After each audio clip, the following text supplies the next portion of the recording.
আসসালামু আলাইকুম রহমতুল্লাহি ওয়া বারাকাতুহু। সুপ্রিয় দ্বাদশ শ্রেণীর শিক্ষার্থীবৃন্দু, কেমন আছো তোমরা সকলে?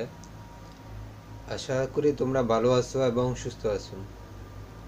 সুপ্রিয় শিক্ষার্থী বন্ধুরা, আমরা গত ক্লাসে ইসলাম শিক্ষা প্রথম পত্র সপ্তম পাঠে অর্থাৎ সপ্তম অধ্যায়ে আমরা যে টপিকসটি নিয়ে আলোচনা শুরু করতে যাচ্ছিলাম সেটি হচ্ছে আমাদের ইসলামে আন্তর্জাতিক ব্যবস্থা। সেখানে আমরা সেই অধ্যায়ে পরিস্থিতি এবং সেই অধ্যায়ের মধ্যে কোন কোন টপিকসগুলো আমরা আলোচনা করব এবং সেই অধ্যয়নের পর আমরা কোন কোন বিষয়গুলো শিক্ষা গ্রহণ করতে পারবো সে সম্পর্কে আমরা একটা কনসেপ্ট তোমাদেরকে দিয়েছিলাম।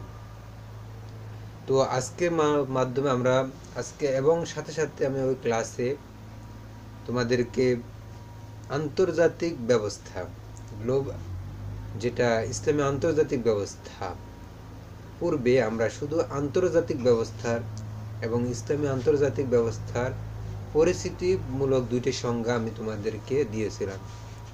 সুতরাং সুপ্রিয় শিক্ষার্থী বন্ধুরা, আমরা আজকে ক্লাসে সেই সংজ্ঞাগুলো কয়েকবার রিপিট করে আমরা আমাদের মূল আলোচনা যাব। আমরা আজকে ক্লাসে জাস্ট আলোচনা করব আন্তর্জাতিক ব্যবস্থার পরিস্থিতি নিয়ে আলোচনা করব, সাথে সাথে আমরা আলোচনা করব হচ্ছে আন্তর্জাতিক সম্পর্কের মূল বিষয়গুলো কি আলোচনা করব। এরপর আমরা আলোচনা করব হচ্ছে আন্তর্জাতিক সম্পর্কের মধ্যে আলোচ্য ইস্যুসমূহ, এই তিনটি, এবং সাথে সাথে আমরা আরও আলোচনা করব হচ্ছে কনসেপ্ট অফ ইন্টারন্যাশনাল রিলেশন, আন্তর্জাতিক সম্পর্কের ধারণা সম্পর্কে আমরা একটি আলোচনা করব।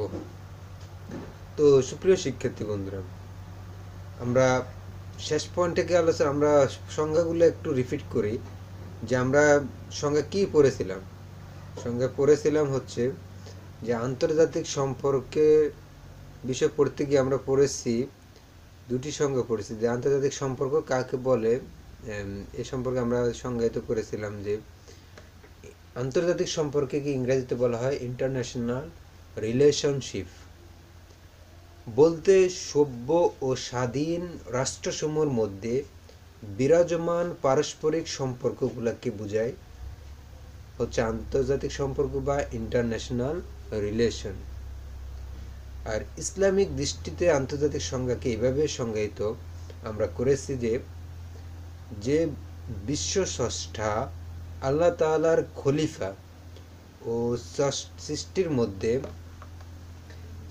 মধ্যে যে সম্পর্ক বিরাজমান, যে আল্লাহ তাআলা সৃষ্টির মধ্যে ও স্রষ্টার সৃষ্টি হিসাবে ইসলাম মানুষের মধ্যে বিশ্বায়নের যে দায়িত্ব ও কর্তব্য দিয়েছে, তার দায়িত্ব আদায়ের জন্য বিশ্ব মানব সমাজের সদস্যরা পরস্পরের সাথে বাধ্যতামূলক ও মানবিকভাবে যে সম্পর্ক গড়ে তোলে এবং অক্ষুণ্ণ রাখে তাকে আন্তর্জাতিক সম্পর্কে বলা যায়। এটা আমরা ইসলামিক দৃষ্টিকোণ থেকে আমরা বলেছি যে এটাকে আমরা ইসলামিকভাবে সংজ্ঞায়িত করেছি। তো এবার আসো আমরা আন্তর্জাতিক সম্পর্কের বিষয়বস্তু, এই আন্তর্জাতিক সম্পর্কের মধ্যে মূল কোন বিষয়গুলো আলোচনা করা হয়। এই আন্তর্জাতিক সম্পর্কের বিষয়বস্তু সম্পর্কে আমরা আলোচনা করে যে আন্তর্জাতিক বিষয়বস্তুর মধ্যে মূল বিষয়বস্তু রয়েছে। এক নম্বর হলো রাষ্ট্রের ভূমিকা। রাষ্ট্রের ভূমিকা সম্পর্কে এই আন্তর্জাতিক ব্যবস্থা আলোচনা করা হয়ে থাকে। এরপর হচ্ছে আন্তর্জাতিক সংস্থাসমূহ, 3 নম্বর হচ্ছে বেসরকারি সংস্থাসমূহ, এবং 4 নম্বর হচ্ছে বহুজাতিক কর্পোরেশন সমূহ। আন্তর্জাতিক সম্পর্কের মূল বিষয়বস্তু এই 4টি: 1 রাষ্ট্র ভূমিকা, আন্তর্জাতিক সংস্থাসমূহ, বেসরকারি সংস্থাসমূহ এবং বহুজাতিক কর্পোরেশন সমূহ, এই 4টি। এবারও হচ্ছে আমরা আন্তর্জাতিক সম্পর্কের মধ্যে কোন কোন ইস্যুগুলো আলোচনা করা হয় সেটি আমরা জানব। সেখানে আমরা আন্তর্জাতিক সম্পর্কের মধ্যে আলোচিত ইস্যু সমূহের মধ্যে সর্বপ্রথম হচ্ছে বিশ্বায়ন। 1 নম্বর হচ্ছিল বিশ্বায়ন। বিশ্বায়ন মানে কি? বিশ্বায়ন হলো কি, ইংরেজিতে বলা হয় গ্লোবালাইজেশন। That means globalization. এটি হলো পুঁজিবাদের একটি নয়া বা পুঁজিবাদীদের একটি নয়া সাম্রাজ্য, পুঁজিবাদী সাম্রাজ্যবাদীদের একটি কৌশল, যেটা অর্থনৈতিক নয়া একটি কৌশল হচ্ছে গ্লোবালাইজেশন বা অর্থায়ন। তো এই গ্লোবালাইজেশন এবং অর্থায়ন সম্পর্কে আমরা এগুলা বিস্তারিত অন্য ক্লাসে আলোচনা করার চেষ্টা করব। এগুলো প্রত্যেকটি টপিকসে বিস্তারিত আলোচনার উপযুক্ত বিষয়। বিশ্বায়ন সম্পর্কে আলোচনা তোমরা অবশ্য 9-10 বইতে পড়ে আসছো। এরপর হচ্ছে বাস্তব সহনশীলতা, এই বিষয় নিয়ে আলোচিত হয়ে থাকে আন্তর্জাতিক সম্পর্কে। এরপর নিউক্লিয় শক্তির বিস্তার, এই নিউক্লিয়ার শক্তির বিস্তার সম্পর্কে আন্তর্জাতিক সম্পর্ক এই বিষয়ে আলোচনা। জাতীয়বাদ সম্পর্কে আলোচিত ইস্যু একটি। আরেকটি হচ্ছে অর্থনৈতিক উন্নয়নের জন্য এই ব্যবস্থা, অর্থনৈতিক উন্নয়ন। এরপর সন্ত্রাসবাদ, পরিকল্পিত অপরাধ, এরপর মানব নিরাপত্তা, মানবাধিকার, এই বিষয়গুলো নিয়ে আলোচনা হয়ে থাকে আন্তর্জাতিক সম্পর্কের মধ্যে। তো এবার আসা হচ্ছে আন্তর্জাতিক সম্পর্কের ধারণা। আন্তর্জাতিক সম্পর্কের ধারণার পূর্বে আমরা আন্তর্জাতিক সম্পর্কের একটি ধরন আলোচনা করি। কেমন সম্পর্ক? আন্তর্জাতিক সম্পর্কে বিভিন্ন ধরনের হয়ে থাকে। আন্তর্জাতিক সম্পর্কের ধরন বিভিন্ন ধরন হয়ে থাকে। এক নম্বর হচ্ছে, আমি বোর্ডে লেখা, তোমরা পয়েন্টগুলো অবশ্যই নোট করবে। এক নম্বর পণ্য বিনিময়। আন্তর্জাতিক সম্পর্কের বিভিন্ন ধরনের হয়ে থাকে। তার মধ্যে এক নম্বর হচ্ছে পণ্যের বিনিময়। পণ্য বিনিময়, এক দেশের উৎপন্ন পণ্য অন্য দেশে রপ্তানি করা হয়, এর বদলে ওই দেশের পণ্য এ দেশে আমদানি করা হয়। এটা হচ্ছে আন্তর্জাতিক ধরন। এটা একটা যে আন্তর্জাতিক সম্পর্কটা কেমন হয় আমরা একটা উদাহরণ দিচ্ছি যে, এক নম্বর যেমন পণ্যের বিনিময়। পণ্য, একটা রাষ্ট্র যে পণ্যটা উৎপাদন করতেছে, এটা অন্য রাষ্ট্রে উৎপাদন হচ্ছে না, তাই এক রাষ্ট্র আরেক রাষ্ট্রের সাথে আদান প্রদান করছে, বিনিময় করতেছে, যে তারা এই পণ্যটা দিচ্ছে আর তাদের রাষ্ট্রের মধ্যে যে পণ্যটা উৎপন্ন হচ্ছে, যেটা আমাদের দেশে নাই, সেই পণ্যটা তারা আমদানি করতেছে। তার মানে এটা পণ্যের বিনিময়। এরপরে হলো দ্বিতীয়, আমরা দেখতে পাই এক দেশের নাগরিক অন্য দেশে চাকরি করতে যায়। যে আমরা দেশের প্রবাসীরা যেমন যে মিডল ইস্ট অন্যান্য রাষ্ট্রে যে রাষ্ট্রে চাকরি করতে যাচ্ছে, জবের জন্য যাচ্ছে প্রবাসীরা, তো আবার অন্যান্য রাষ্ট্রের লোকেরাও আমাদের দেশে বা অন্য এরকম আসতেছে। এটা মানে কি? এক দেশের নাগরিক আরেক দেশের নাগরিকদের যে চাকরি করার সুযোগ, এটাও কি হয়? আন্তর্জাতিক সম্পর্কের একটা মাধ্যম, এক ধরনের আন্তর্জাতিক সম্পর্ক। রাষ্ট্রদূত এর ব্যবস্থা করে দেন। এটা এই যে এক রাষ্ট্রের নাগরিক আরেক রাষ্ট্রে যাবে, এটা ব্যবস্থা করবেন রাষ্ট্রদূত। যেমন বাংলাদেশের বহু লোক বিদেশে চাকরি করে। তাহলে আমরা বুঝতে পারলাম যে এটা একটা আন্তর্জাতিক সম্পর্কের একটা ধরনের মধ্যে পড়ে। তৃতীয় আরেকটি ধরন হচ্ছে যে, এক দেশের কোনো কোম্পানি অন্য দেশের কোনো কাজের দায়িত্ব নেই। যেমন আমাদের দেশে কোনো একটা অবকাঠামো উন্নয়নের কাজে অন্য দেশের কোম্পানি আসে, আমাদের এই কাজের উন্নয়নের দায়িত্ব তারা কি করে, কোম্পানি দেশে কাজটা করার দায়িত্ব নেই, তারা বলে যে কাজটা করে দিবে। যেমন বিদেশে কোনো কোম্পানি বাংলাদেশে কোনো সেতু তৈরি করতে আসছে, যেমন কারখানা তৈরি করে বা কোনো হাসপাতাল নির্মাণ করে, এর জন্য তারা বাংলাদেশে ওই কোম্পানিকে টাকা দেয়।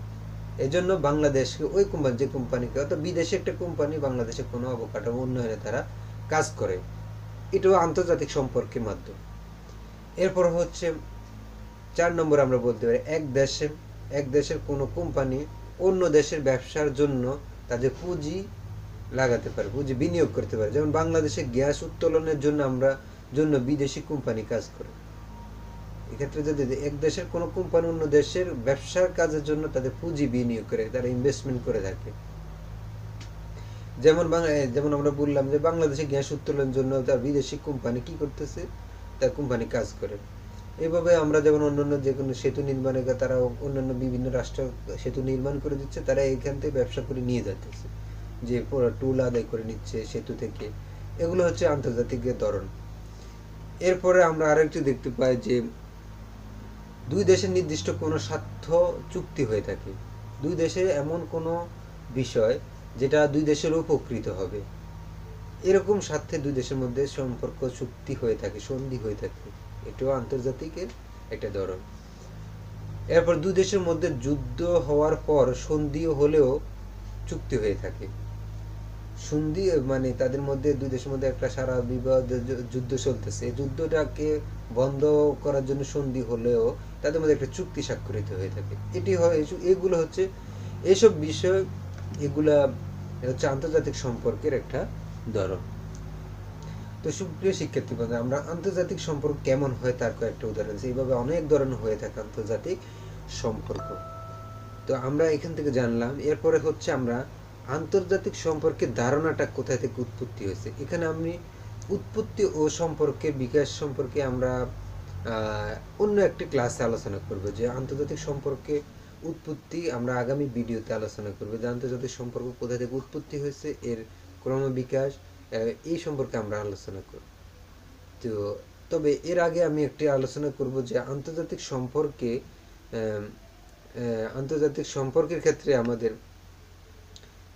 যে বিষয়গুলো, আরেকটা বিষয় আমাদের আছে যে আন্তর্জাতিক সম্পর্কের এই ধারণাটা কবে থেকে বিস্তার লাভ করা শুরু করে,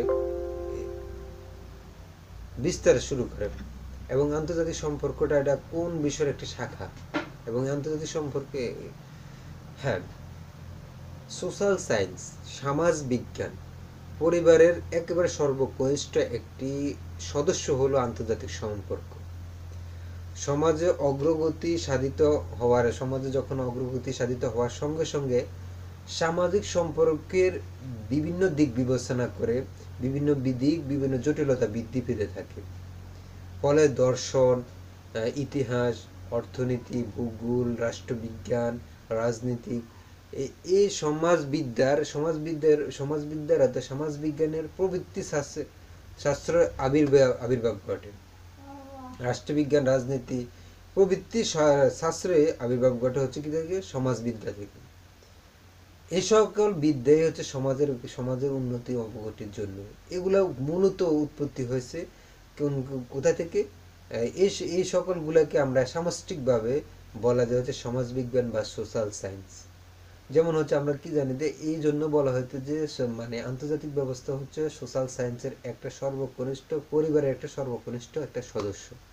কারণ সমাজ বিজ্ঞান এমন একটা বৃহৎ একটা বিজ্ঞান যেখানে সমাজের সকল বিষয় নিয়ে আলোচনা করা হয়।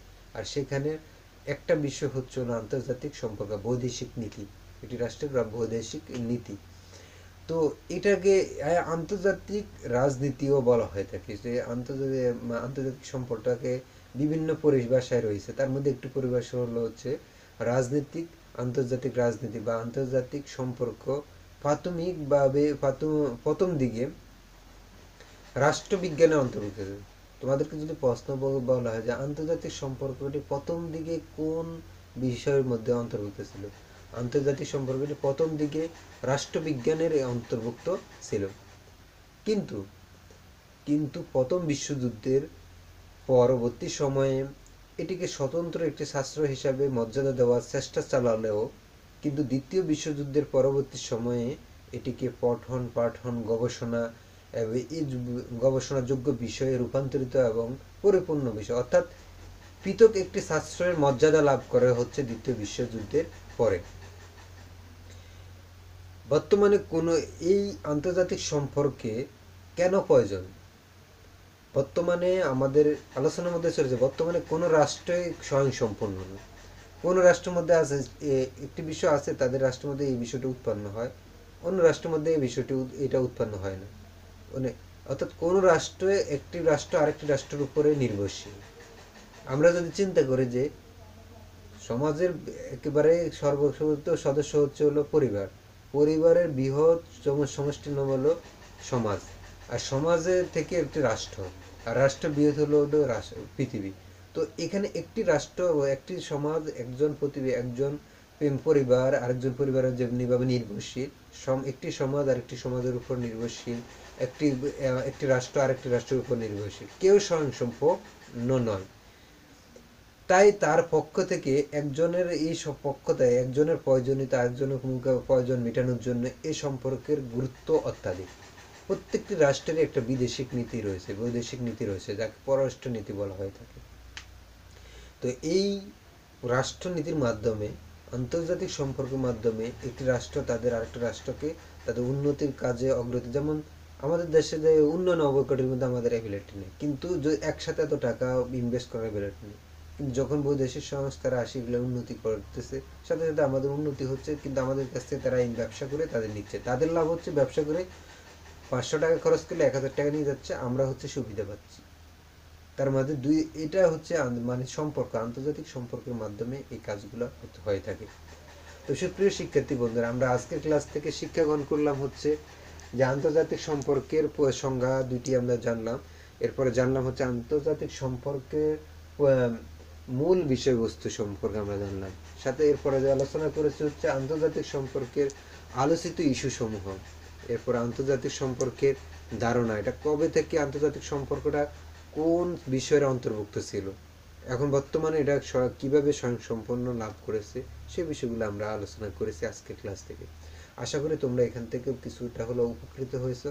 আশা করি তোমরা তোমাদের পাঠ্য বইয়ের আলোকে অন্যান্য সোর্স থেকে তোমরা এই বিষয়ে আরো অধ্যয়ন করবে।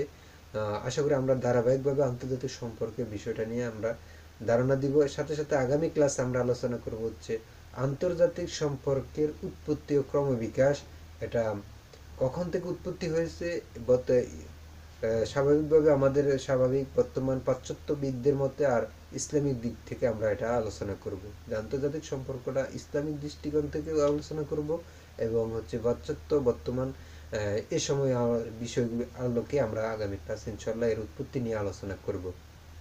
সে পর্যন্ত আগামী ক্লাসের আমন্ত্রণ জানিয়ে আজকের ক্লাস এখানে শেষ করছি। আসসালামু আলাইকুম ওয়া রাহমাতুল্লাহি ওয়া বারাকাতুহু।